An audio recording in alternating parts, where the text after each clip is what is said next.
Hello everyone, today in this video we are discussing about unit 1 of e-commerce. We will discuss two topics in this video. First is definition and second is perspective.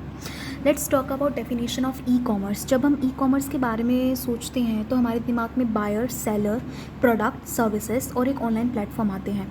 जब भी कोई भी transaction online होती है internet के ज़रिए तो वो इलेक्ट्रॉनिक कॉमर्स का हिस्सा बन जाती है. Electronic commerce is an emerging concept that describes the process of buying and selling और एक्सचेंज ऑफ द प्रोडक्ट्स. कोई भी प्रोडक्ट को जब आप बाई करते हो या सेल करते हो इंटरनेट के ज़रिए तो वो इलेक्ट्रॉनिक कॉमर्स का पार्ट बनता है. कोई भी सर्विसेज एंड इन्फॉर्मेशन विया कंप्यूटर नेटवर्क जैसे कि डॉक्टर की सर्विस हो गई या फिर काउंसलिंग सर्विसेज हो गई तो वो सारी की सारी इलेक्ट्रॉनिक कॉमर्स का पार्ट है अगर आप उनको ऑनलाइन ले रहे हो या दे रहे हो. It includes all inter company and intra company functions like EDI. EDI is basically the electronic data interchange जहाँ पर एक कंपनी जो है इन्फॉर्मेशन प्रोवाइड करती है दूसरी कंपनी को rather than on paper. E business भी आप इंक्लूड कर सकते हो, बोल सकते हो इलेक्ट्रॉनिक कॉमर्स की जगह पर. और it is the conducting of business communication and transactions over network and through computers. कोई भी ट्रांजैक्शन जैसे कि पेटीएम हो गया या फिर गूगल पे हो गया वो सारा इलेक्ट्रॉनिक कॉमर्स का ही पार्ट है. Communication perspective of electronic commerce, इसके अंदर कम्युनिकेशन पर्सपेक्टिव, बिजनेस पर्सपेक्टिव और बहुत सारे पर्सपेक्टिव आते हैं. इसका सिंपल मतलब ये होता है कि इलेक्ट्रॉनिक कॉमर्स जो है किन किन चीज़ों के लिए हेल्प करता है. तो सबसे पहले आता है कम्युनिकेशन पर्सपेक्टिव. इसने एक नेटवर्क क्रिएट कर दिया है प्रोड्यूसर के बीच में, होलसेलर, रिटेलर, कंज्यूमर. तो आजकल जो है बहुत जल्दी विद इन टाइम जो है ट्रांजेक्शन हो जाती है.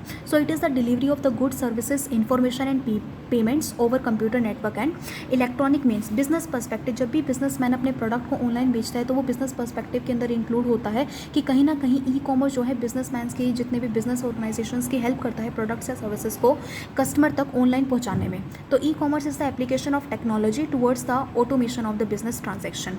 नाउ थर्ड आता है सर्विस पर्सपेक्टिव. सर्विस पर्सपेक्टिव का मतलब होता है कि जब कोई भी बिज़नेस जो है कोई भी सर्विस प्रोवाइड करता है जैसे टीचिंग सर्विसेज हो गया या फिर काउंसलिंग सर्विसेज हो गया तो उससे एक तो उनकी कॉस्ट जो है कम आती है क्योंकि पहले सर्विसेज डोर टू डोर जाकर प्रोवाइड करनी पड़ती थी.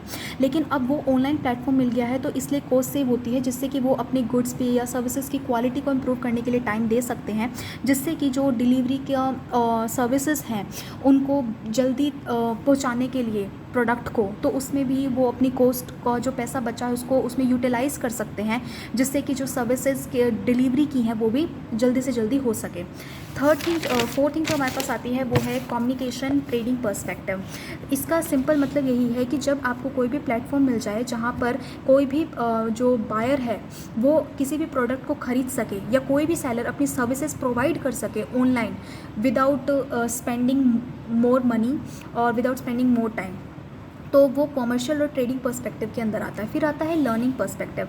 लर्निंग पर्सपेक्टिव जैसे जूम मीटिंग हो गया या कोई भी ऑनलाइन प्लेटफॉर्म हो गया जहाँ से आप पढ़ते हैं, राइट. तो वो क्या है कि वो ई कॉमर्स का पार्ट है. मतलब ई कॉमर्स जो है यूज़फुल है स्टूडेंट्स के लिए भी, टीचर्स के लिए भी कि वो अपनी सर्विसेज को प्रोवाइड कर रहे हैं और स्टूडेंट्स से सर्विसेज को ले रहे हैं. So e commerce is an enabler of online training and education in schools and other organisation.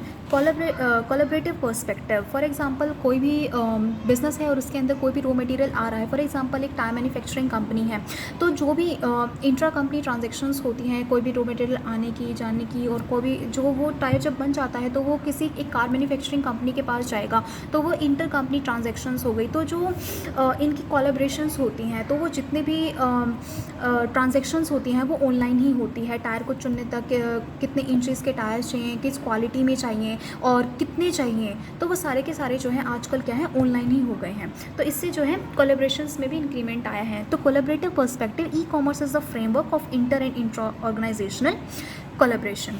उसके बाद आता है कम्युनिटी पर्सपेक्टिव. कम्युनिटी मेंबर्स होते हैं, प्रोड्यूसर्स होते हैं, wholesalers, distributors, big retailers, small entrepreneurs. तो ये जितने भी हैं आजकल इन सब के जो नेटवर्क्स हैं वो बहुत ज़्यादा स्ट्रॉन्ग हो गए हैं क्योंकि प्रोड्यूसर्स का जो ऑनलाइन एक नेटवर्क या रिलेशन है वो बहुत सारे होलसेलर्स के साथ है. ऐसे ही होलसेलर्स का बहुत सारे रिटेलर्स के साथ है और रिटेलर्स का बहुत सारे कस्टमर्स के साथ है. तो कहीं ना कहीं इससे हमारा ट्रेड जो है बहुत ज़्यादा बूस्टअप हो गया है, बहुत जल्दी होने लगा है डिलीवरी, प्रोडक्ट का ख़रीदना, बेचना. सो कहीं ना कहीं ई कॉमर्स ने उस चीज़ में भी हेल्प की है. तो e commerce provide a gathering place for community members to learn, transact and collaborate. Gathering place एक ऑनलाइन प्लेटफॉर्म मिल जाता है जहाँ सभी लोग एक दूसरे के साथ जो है ट्रांजैक्शंस कर सकते हैं.